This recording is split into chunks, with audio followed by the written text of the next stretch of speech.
Today on Flights, we're here in East Van to check out Bomber Brewing. Let's go have a look.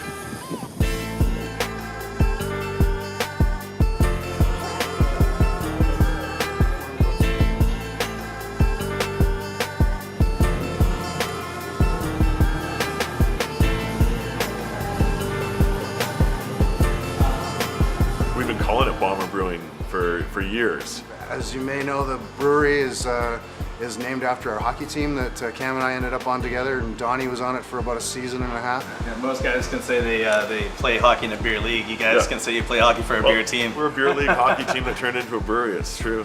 What happened was I was foisting a lot of my home brewing experience on my hockey team. He's been bringing us beer for 8 to 9 years.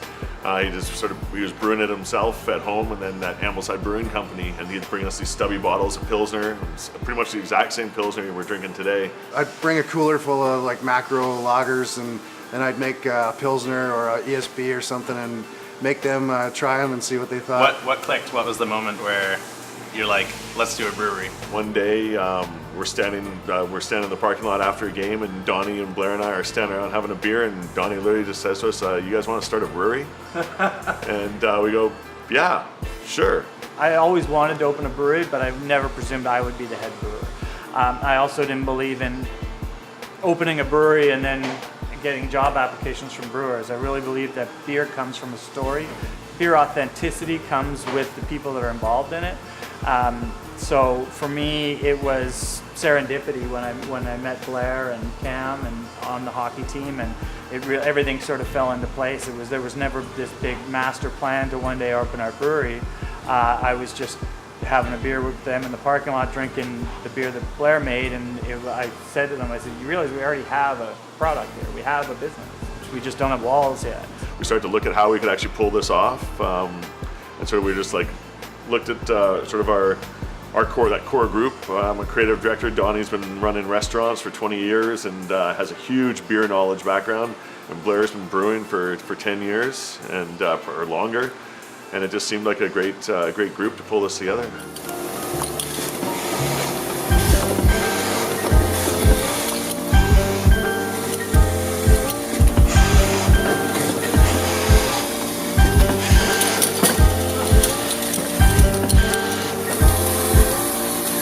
Why was it so important to draw inspiration from the hockey team for the Bomber logo, and not just the logo, the whole theme? It's actually the whole thing. I mean, when we were creating the brand, I wanted to have it be nostalgic.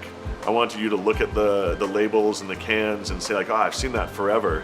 You know, we did things. The font we chose to use is called Interstate. It's the same font that's on every highway sign in North America. Something that's like just, you felt like you've seen it before, and just sort of referencing that. And we've done other things like the stripe patterns.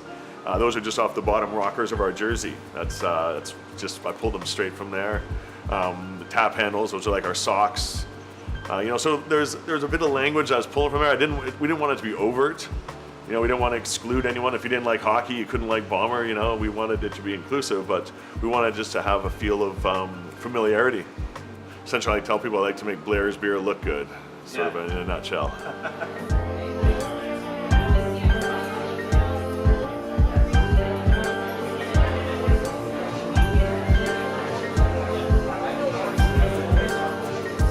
What is different, if I can ask, about the beer at Bomber? I guess my mantra is balance. I'm all about whether it's a double IPA or an imperial stout or a best bitter. I want it to be balanced. I want the malts and the hops and the yeast to all be present and help tell the story. So even if it's a super hoppy double IPA, it still has to have a nice body to it. And even if it's nice and dry, I still want it to have, I want it to be balanced. So that's the key thing for me, and that's what we strive for. Where did the names of the beers come from? So, obviously just our core brands. There's just Bomber IPA, Bomber ESB, Bomber Pilsner. Right. Some of the seasonals, like for example the Super Pest, which is coming out in 2 weeks. Super Pest Double IPA is named after Craig Northey, who's the captain of our team, whose nickname is Super Pest. So that's where we pulled that name from. The Old Fat Heater Winter Ale is named after a guy Garnett on our team, and he's old. Kind of fat, and he's got a wicked slap shot, so it's the Old Fat Heater. It's where his name comes from.